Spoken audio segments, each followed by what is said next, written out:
सियासत के इस हिस्से में हम आपको कहानी सुनाते हैं चवन्नी की। जी हाँ, यूपी की सियासत में चवन्नी शब्द छाया हुआ है। अखिलेश यादव दावा कर रहे हैं कि उन्होंने एक चवन्नी को रुपया तक बना दिया था, लेकिन फिर भी वो भाग गया। अब जिस नेता की तरफ अखिलेश यादव का इशारा है, उसके समर्थक भी क्यों चुप रहेंगे? तो इसी चवन्नी के ऊपर मजेदार बयानबाजी अब छिड़ी हुई है।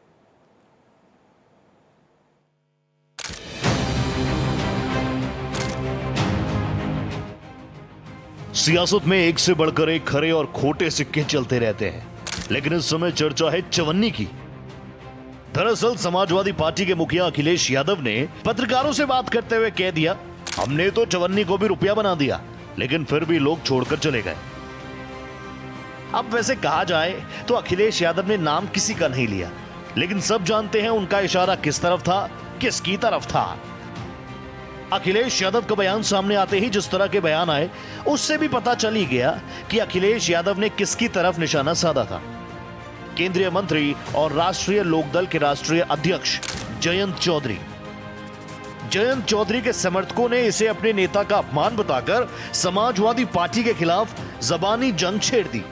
जयंत चौधरी के समर्थक अखिलेश यादव को याद दिलाने लगे कि जयंत चौधरी के दादा यानी चौधरी चरण सिंह ने ही अखिलेश के पिता मुलायम सिंह यादव को राजनीति में आगे बढ़ाया, उन्हें इस लायक बनाया कि बाद में वो यूपी के सीएम और देश के रक्षा मंत्री तक बने।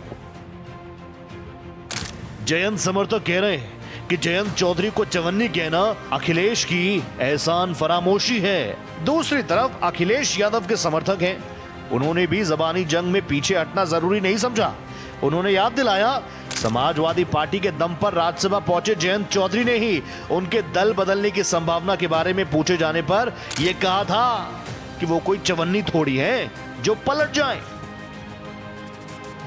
बाद में हुआ कुछ ऐसा कि बीजेपी ने लोकसभा चुनावों से पहले चौधरी चरण सिंह को भारत रत्न से सम्मानित किया, तो जयंत चौधरी एनडीए में सम्मिलित हो गए।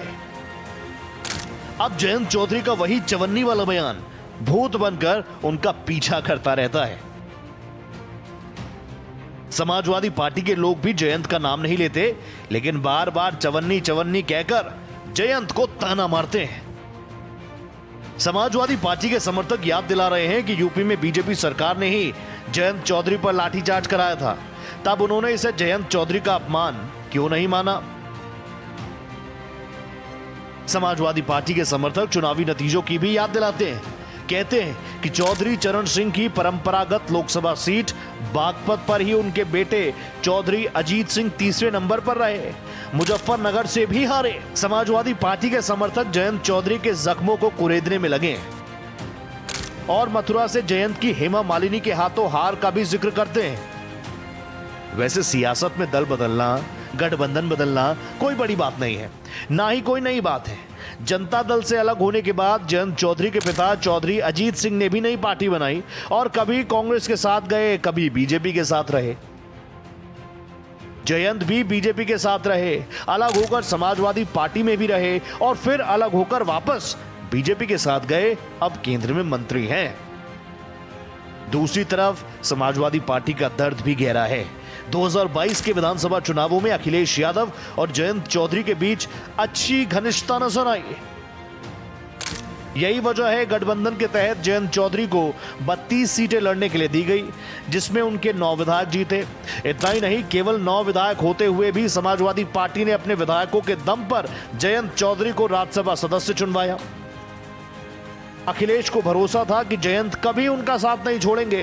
खुद जयंत ने चवन्नी ना होने का बयान देकर उनके भरोसे को और गहरा किया था, लेकिन जयंत चौधरी अपने वादे पर टिक नहीं पाए। बस इसी खुन्नस में समाजवादी पार्टी जयंत चौधरी का मजाक बनाती रहती है और दोनों दलों के बीच तीखी बयानबाजी चल रही है। Bureau report, Bharat express.